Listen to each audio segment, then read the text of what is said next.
नमस्कार. कथा या चॅनलमध्ये आपल्या सर्वांचे मनपूर्वक स्वागत. हिरण्यगर्भ एक कादंबरी. कथा ब्रह्मांड नायकाची श्री स्वामी समर्थांची. आज आपण श्री स्वामी समर्थांच्या चरित्राचा भाग 23वा ऐकणार आहोत. आपल्या सर्वांना जर हे भाग ऐकायला आवडत असतील आणि आपल्या मनाला जर शांतता मिळत असेल तर नक्कीच माझ्या चॅनलला सबस्क्राईब करा आणि लाईक करा. भाग 23. अवंतिका ही एक प्राचीन पुण्यनगरी. काळाच्या ओघात ही नगरी विविध नावांनी ओळखली गेली. आज या नगरीला उज्जैन म्हणतात. असे असले तरी प्राचीन काळापासून ह्या नगरीचे मुख्य आकर्षण आहे 12 ज्योतिर्लिंगांपैकी एक महाकाल मंदिर. राजा भर्तृहरी आणि राणी पिंगला म्हणजेच अनंगसेना यांच्या त्या पुण्य अवंतिका नगरीत पराशिव दक्षिणभिमुख होऊन दिमाखाने राहत होते. आता 19व्या शतकाचे पहिले दशक सुरू होते. महादजी शिंदे यांचा कार्यकाळ नुकताच सरला होता. रुद्रसागर तलावाच्या शेजारी वसलेल्या या महाकालाच्या प्राचीन मंदिराचे पुनरुज्जीवन महादजींच्या काळात झाले आणि मंदिराला पुन्हा पूर्वीचे वैभव प्राप्त झाले. आज श्रावणी सोमवारची पहाट होती. एकच गर्दी उसळली होती. भक्तांची रीघही लागली होती. महाकाल मंदिरात पहाटे 4च्या सुमारास भस्मारती होणार होती. त्या भस्मारतीची तयारी पहाटे 3 वाजल्यापासून सुरू होती. आता सर्वजण स्मशानभूमीतून चिताभस्म घेऊन येणाऱ्या अघोरींची वाट पाहत होते.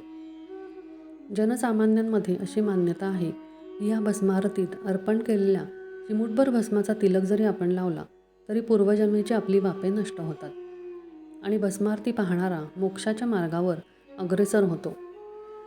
त्यामुळे इतक्या भल्या पहाटेसुद्धा मंदिरात बरीच गर्दी होती. या जमलेल्या सर्व लोकांमध्ये 32 वर्षांचा नीलकंठही होता. गोरावर्ण, कुरळे केस, पिरदाळ देहयष्टी आणि निळे डोळे हे सर्व असलेला नीलकंठ त्या जमलेल्या समुदायात उठून दिसत होता. नीलकंठ खूप दुरून उज्जैन येथे बाबा महाकालच्या दर्शनास आला होता. फक्त ह्याच ज्योतिर्लिंग मंदिरात अशी भस्मारती होते. त्यामुळे ती पाहण्यास उत्कंठेने त्याला रात्री धड झोपही लागली नव्हती. अघोरी साधूंचे चिताभस्म घेऊन आगमन झाले. आता घंटा आणि चौघडे वाजू लागले. जय बाबा महाकालच्या जय जयकाराने आसमंत दणाणून गेले होते. अनेक शंखनादांच्या गजरात बाबा महाकालची भस्मारती सुरू झाली. सर्वांचे भान हरपले होते. मंदिराच्या गर्भगृहात बाबा महाकालच्या पिंडीवर चिताभस्माची उधळण होत होती. आरती सुरू होती. नीलकंठ अनिमिष नेत्रांनी ते दृश्य डोळ्यात साठवून घेत होता. अचानक त्याला बाबा महाकालच्या पिंडीवर कोणीतरी बसले आहे असा भास झाला. नीलकंठ गोंधळला. भस्माची उधळण बाबा महाकालवर होत असल्यामुळे त्याला स्पष्ट असे काही दिसत नव्हते. नीलकंठ आणखीच डोळे ताणून निरखून पाहू लागला. तो भास नव्हता. खरोखरच बाबा महाकालच्या पिंडीवर एक दिव्य अजानुबाहू योगी पुरुष बसलेला त्याला दिसला. आरतीच्या चिताभस्माची उधळण त्याच्या डोक्यावरून खाली आली. सर्व शरीरावर ओसंडून वाहत होती ती. कमरेस चर्म गुंडाळलेल्या त्या जटाधारी योग्याच्या शरीरावर होणाऱ्या पांढऱ्या भस्माची वृष्टी म्हणजे जणू काही कैलास पर्वतावरील हिमवृष्टीच वाटत होती. त्यांच्या जटा, चेहरा, खांदे, अजानुबाहू, छाती आणि सर्व शरीर भस्माने माखून गेले होते. नीलकंठाचा स्वतःच्या डोळ्यावर विश्वासच बसत नव्हता. तो योगीराजांना प्रथम पाहत होता. ते दृश्यच अतींद्रिय होते. असे वाटत होते की बाबा महाकाल स्वतः प्रगट होऊन पहाटेची चिताभस्माची आरती स्वीकारत आहेत. त्यांचा उजवा हात आशीर्वादासाठी उंचावलेला होता. नीलकंठांच्या कानात गंगोत्रीस ये आणि मला भेट असा आवाज आला आणि क्षणभरापूर्वी दिसणारे ते योगी आता दिसेनासे झाले. चिताभस्माने बाबा महाकालची पिंडी आता पूर्णपणे झाकली गेली होती. नीलकंठ स्तब्ध होऊन उभा होता. पुजाऱ्यांनी दूध व जलाचा अभिषेक करून शिवलिंगास अलंकारित करण्यास सुरुवात केली. भस्मारतीचा कार्यक्रम संपला होता. नीलकंठाने बाबा महाकालास नमस्कार केला आणि बाहेर येऊन मंदिराच्या प्रांगणात बसून तो बघितलेल्या त्या दृश्याचा विचार करू लागला. उगवत्या सूर्याची किरणे आता प्राकारात शिरू लागली होती. विचारांच्या तंद्रीत बुडलेला नीलकंठ भानावर आला. त्याने आता गंगोत्रीस जाण्याचे निश्चित केले होते. काही काळाने मजल दरमजल करीत नीलकंठ काशी व प्रयाग या तीर्थक्षेत्रांची यात्रा करून हिमालयाच्या सान्निध्यात असलेल्या गंगोत्रीस येऊन पोहोचला.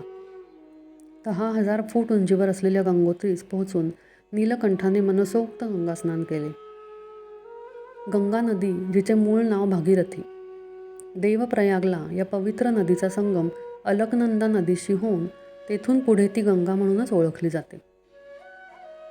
नीलकंठ भागीरथी शिळेजवळ उभा होता. ह्या शिळेवर बसून भगीरथाने गंगा पृथ्वीवर आणण्यासाठी प्रखर तपश्चर्या केली होती, अशी मान्यता आहे. नीलकंठाच्या मनी सतत उज्जैन येथे बाबा महाकालच्या मंदिरात भस्मारतीच्या वेळी शिवपिंडीवर प्रगटलेले योगीराज दिसत होते. त्याचे मन बेचैन झाले होते. तेवढ्यात तिथे एक श्वान आले आणि नीलकंठाचा अंगरखा तोंडात धरून ओढू लागले. नीलकंठाला काहीच कळत नव्हते की ते श्वान अंगरखा ओढून त्याला काय संदेश देत आहे. शेवटी त्याने श्वानापाठोपाठ चालण्यास सुरुवात केली. ते श्वान आता डोंगराकडे वळाले. डोंगर चढून जाण्याची वाट बिकट होती. वाटेत मोठ्या मोठ्या शिळा, काटेरी झाडे आणि पायाला टोचणारे तीक्ष्ण खडेही होते.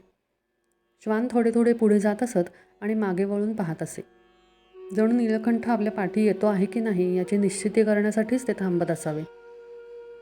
साधारण 2 किलोमीटर इतके अंतर चढून गेले असेल. ते श्वान आता एका गुहेत शिरले. काही वेळात दमलेला नीलकंठही गुहेच्या तोंडाशी पोहोचला. नीलकंठ विचारात पडला की आता काय करावे. नीलकंठाचे माहीत नव्हते की दुगुहा पांडवांनी कैलास पर्वताच्या यात्रेच्या वेळी निवास आणि तप केलेली पवित्र जागा होती. आज जावे की न जावे ह्या विचारात असताना गुहेच्या आतून श्वानाचे भुंकणे ऐकू आले. हाच ईश्वरी संकेत आहे असे मानून नीलकंठ गुहेत शिरला. गुहेत मध्यभागी धुनी पेटलेली होती. योगीराज जवळच एका शिळेवर बसले होते. आज काही औरच वेश होता योगीराजांचा. योगीराजांच्या डोक्यावर जटा जवळजवळ 12-14 फूट लांब डोक्याच्या पाठी जमिनीवर पडल्या होत्या. पांढरी शुभ्र लांब दाढी चेहऱ्यावर रुळली होती. आज त्यांच्या हातात त्रिशूळाच्या ऐवजी परशू किंवा कुऱ्हाडीसारखे एक शस्त्र होते. संपूर्ण अंगावर भस्म फासलेले होते. योगीराज आसनस्थ असलेल्या शिळेसमोर त्यांनी उतरून ठेवलेल्या खडावाही विचित्र होत्या. दोन्ही खडावांच्या खाली, पुढे आणि पाठी 4 इंचांच्या टाचा मारलेल्या होत्या आणि खडावांवर उत्तम नक्षीकाम होते. नीलकंठाने असे काही यापूर्वी पाहिलेच नव्हते. नीलकंठाने ओळखले की गुहेत बसलेले हेच ते योगी ज्यांनी आपणास अवंतिका नगरीत बाबा महाकालाच्या शिवपिंडीवर बसून दर्शन दिले होते. नीलकंठास अत्यानंद झाला होता. त्याचा स्वतःच्या डोळ्यांवर विश्वासच बसत नव्हता. नीलकंठाने त्या योग्याला साष्टांग दंडवत घातले आणि अत्यंत आदराने त्यांचे नाव विचारले. योगीराजांनी आपले नाव रामबाबा असे सांगितले. तुला येथे काही विशिष्ट कामासाठी मीच बोलवून घेतले आहे, असे म्हणून योगीराज उभे राहिले. मागे पडलेल्या 12-14 फूट लांबीच्या लांब जटा त्यांनी एखाद्या वारुळासारख्या डोक्यावर रचून गुंडाळला आणि ते हातातील ते परशूसारखे अस्त्र घेऊन खडावा पायात सारल्या. योगीराजांनी प्रेमाने नीलकंठाकडे पाहिले आणि ते गुहेबाहेर पडले. त्या स्वरूपात योगीराज हिमालयातील आद्य योगी पराशिवच दिसत होते. नीलकंठही त्यांच्या मागून बाहेर पडला. योगीराज आता नीलकंठास घेऊन भागीरथीचे उगमस्थान असलेल्या गोमुखाकडे निघाले. जवळजवळ 13,200 फुटावरील हे स्थान पोहोचण्यास कठीण आणि दुर्गम होते. गोमुखाच्या आकाराच्या हिमालयातील त्या पर्वतामधून भागीरथीचा उगम आहे. गोमुखांवर प्रचंड हिमकडे आहे. गंगोत्रीपासून गोमुखापर्यंतची चढण साधारण 10-12 मैलांची आहे. अशी ही चढण योगीराज व नीलकंठ बर्फ तुडवत चालू लागले. वाटेत 5 मैल चालून गेल्यावर चिडबासा नावाचे एक स्थान लागले. तेथे चीड वृक्षांची जंगले होती. योगीराजांनी नीलकंठास सांगितले, पुढचा मार्ग कठीण आहे. वाटेत दरडी कोसळण्याची शक्यता असते. माझ्या पाठोपाठ मी जिथे जिथे पाऊल ठेवीन तिथे पाऊल ठेवून सावधानतेने चढावे. नीलकंठास राहून राहून हे आश्चर्य वाटत होते की त्या विचित्र उंच टाचांच्या खडावा घालून हे जटाधारी रामबाबा कसे काय चालू शकतात. हिमालयातील या जागेस सध्या गिला पहाड असे नाव आहे. पुढे योगीराज व नीलकंठ भुजबासा या ठिकाणी पोहोचले. तेथे भुर्ज वृक्षांची जंगले होती. ह्याच वृक्षांच्या सालीपासून प्राचीन काळी लिखाणासाठी भुर्ज पत्रे बनवली जात असत. भुजबासामध्ये 1-2 तपस्वींच्या कुट्या होत्या. योगीराजांनी एका कुटीसमोर उभे राहून गोपाल हम आ गए अशी हाक देताच कुटीमधून एक अतिवृद्ध संन्यासी बाहेर पडला. त्याने योगीराजांना प्रणिपात करून कुटीमध्ये येण्याची विनंती केली. नीलकंठही आता दमला होता. दोघेही कुटीत शिरले. नीलकंठ तहानेने व्याकुळ झाला होता. योगीराजाने नीलकंठास विचारले, शिकंजी पिओगे? नीलकंठ काही प्यायला मिळण्याची वाटच बघत होता. त्याने मान डोलावली. योगीराजांनी गोपाळ योगींना सांगितले, बच्चा थक गया है, उसे शिकंजी पिलाओ. नीलकंठ रामबाबांकडे पाहतच राहिला. 12,000 फूट उंचीवर लिंबे मिळत नसल्याने शिकंजी देणे तर अशक्यच होते. गोपाळ योगींनी आपल्या योगीराजांकडे म्हणजेच नीलकंठांच्या रामबाबांकडे प्रश्नार्थक नजरेने पाहिले. योगीराज हसून बोलले, बच्चे की इच्छा है, हम पिलाते है शिकंजी. योगीराजांनी कमंडलू हातात घेतला आणि 4 ताजी लिंबे काढून गोपाळ यांना दिली. गोपाळ यांच्या चेहऱ्यावर मात्र आश्चर्य नव्हते, परंतु नीलकंठ मात्र अचंबित झाला होता. गोपाळ योगींनी बाहेरचा बर्फ आणून दुघीवर एका पात्रात घालून पाणी बनवण्यासाठी ठेवला आणि ते शिकंजी करण्याच्या तयारीला लागले. थोडी विश्रांती घेऊन योगीराज व नीलकंठ पुढे निघाले. आता नीलकंठांच्या अंगात पुन्हा उत्साह संचारला होता. साधारण 3 मैल पहाडावर खडी चढाई करून दोघेजण गोमुखाजवळ पोहोचले. काय अद्भुत आणि अवर्णनीय दृश्य होते ते, शब्दातीत. हिमनगाखालील गोमुखातून भगीरथीचे अतिथंड पाणी धडाधडा वाहत होते. भर दुपारी ही बोचरी थंडी पडली होती.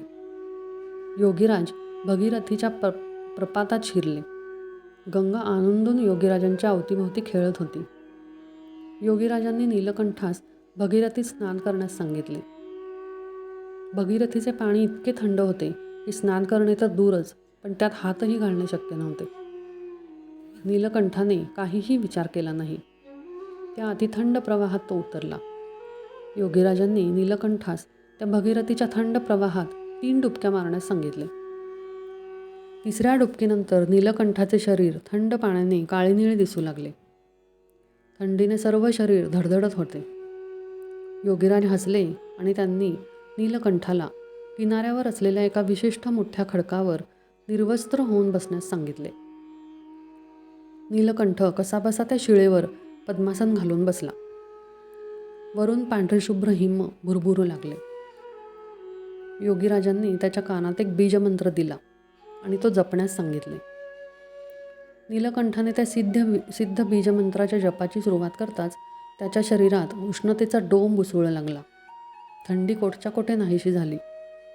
आता नीलकंठाच्या अंगातून घामाच्या धारा वाहत होत्या. योगीराज स्मित करून नीलकंठास म्हणाले, ह्या बीजमंत्राचा प्रयोग हिमालयात 10,000 फुटांच्या वरच करावा. अन्य ठिकाणी हा बीजमंत्र जपल्यास शरीरात निर्माण होणाऱ्या ऊर्जेमुळे प्रतिकूल परिणाम जरूर होतील. योगीराज पुढे म्हणाले, याच शिळेवर पूर्वीच्या काही जन्मात तुझे तपाचरण झाले आहे. आज तुझ्या जन्मदिवशी मी तुझा एक नवीन जन्म इथे घडवून आणला आहे. नीलकंठास आठवले की आजच्या तिथीलाच त्याचा जन्मदिवस आहे. परंतु हे रामबाबांना कसे कळले असेल? योगीराज म्हणाले, चल आता आपणास पुढे तपोवनात जायचे आहे, जे भूतलावरील स्वर्ग आहे. स्वर्गापेक्षा कमी नाही. नीलकंठचा आनंद गगनात मावेनासा झाला. परंतु रामबाबा म्हणजेच योगीराज पुढे सांगू लागले, गोमुखाच्या डाव्या अंगाने चढून आपल्याला हिमनदी ओलांडायची आहे. हिमनदी म्हणजेच ग्लेशियर. तेव्हा अत्यंत सावधानतेने माझ्या पावलावर पाऊल ठेवूनच तुला चालावयाचे आहे. मध्ये अनेक भेगा आहेत. नीलकंठाच्या छातीत धडधडत होते, पण रामबाबांच्या प्रसन्न मुद्रेकडे पाहून त्याचा आत्मविश्वास परत आला. योगीराज नीलकंठास घेऊन 1-2 तासाने हिमनदी पार करून तपोवनात पोहोचले. तपोवन ही एक हिमालयात 14,400 फूट उंचीवर एका अद्भुत छोटीशी चिंचोळी पठार जागा आहे. एका बाजूस शिवलिंग, पार्वती तर दुसऱ्या बाजूस भगीरथीची 3 उत्तुंग शिखरे आहेत. या विस्मयकारी जागेत सोनेरी रंगाची गवताची कुरणे, निरनिळ्या रंगांची दुर्मिळ फुलझाडे आणि नयनमनोहर बर्फांचे ओघळ पाहून नीलकंठास आपण दुसऱ्या कुठल्या विश्वात तर आलो नाही ना असे वाटू लागले. रामबाबा वाटेल त्याला निरनिराळ्या ठिकाणी निरनिराळ्या वनस्पतींची माहिती सांगत होते. पुढे एका जागी योगीराज थांबले आणि हसून नीलकंठाला म्हणाले, तुला एक खास जागा दाखवण्यासाठी इथे आणले आहे. आणखी थोडे पुढे गेल्यावर एका उतरत्या जागी योगीराजांनी एका गुहेत प्रवेश केला होता. नीलकंठ रामबाबांच्या वेगाची जुळवून घेण्याचा आटोकाट प्रयत्न करत होता. ही गुहा मोठी, लांब, रुंद आणि प्रशस्त होती. गुहेतून शिवलिंग शिखर स्पष्ट दिसत होते. योगीराजांनी नीलकंठास सांगितले, ही माझी हिमालयातील आवडती जागा आहे.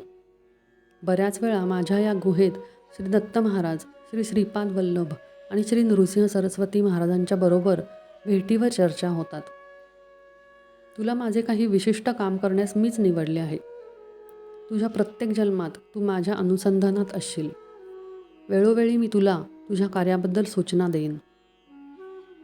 योगीराजांनी नीलकंठास तिथे ध्यानास बसवले आणि तो त्याच्या डोक्यावर हात ठेवला. असा किती वेळ गेला नीलकंठास काही कळलेच नाही.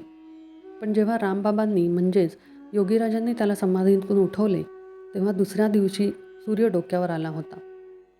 नीलकंठ कृतकृत्य झाला होता. रामबाबांनी नीलकंठास उठवले आणि ते आता परतीच्या प्रवासास लागले. वाटेत नीलकंठ मनातल्या मनात आश्चर्य करीत होता की काल आपण गोपाळ योगींनी दिलेला शिकंजी प्यायल्यानंतर ना काही खाल्ले आहे ना काही पिले आहे, तरीही रामबाबांबरोबर चालण्यासाठीची ही ऊर्जा आहे ती आपणास कोठून बरं प्राप्त झाली आहे. दोघेजण जेव्हा गंगोत्रीस पोहोचले तेव्हा मध्यरात्र झाली होती. योगीराजांचे काम झाले होते. नीलकंठास ज्या मार्गदर्शनाची गरज होती ती त्याला मिळाली होती. नीलकंठाने रामबाबांच्या म्हणजेच योगीराजांच्या पायावर मस्तक ठेवले. तत्क्षणी योगीराज गुप्त झाले. त्या गंगोत्रीच्या पवित्र स्थळी मध्यरात्रीच्या अंधारात आता नीलकंठ एकटाच उभा होता. त्याचे डोळे रामबाबांच्या सहवासाने आणि त्यांच्या आठवणीने भरून आले होते.